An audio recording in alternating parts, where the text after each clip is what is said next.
I think the learning process for me began with surfing. It was just falling in love with the ocean. It was snorkeling, sailing. I was so lucky to have an upbringing where my father had a love of the ocean, my mother, and they shared that with me. And so, as Jacques Cousteau once said, and we've been talking about this a lot the last few days, is people protect what they love. And my love of the ocean began with surfing. And every day I'd run down to the ocean. And if I surfed on the east shore of the island I grew up on, Oahu, I would just run right past that high tide line every day, just looking out at the waves. And I'd paddle out and I would surf and I'd come in, I'd run back up. One day I kind of stepped over that high tide line, probably when I was maybe 16 years old or so. I looked down and I saw little bits of color everywhere. I didn't really pay much attention, ran out, surfed again, came in.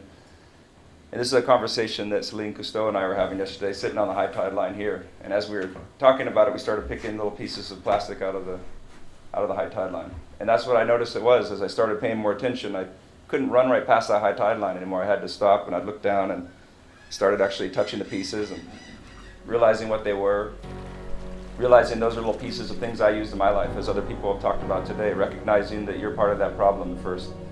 And that's really the first step, is wanting to be part of that solution, not just the problem.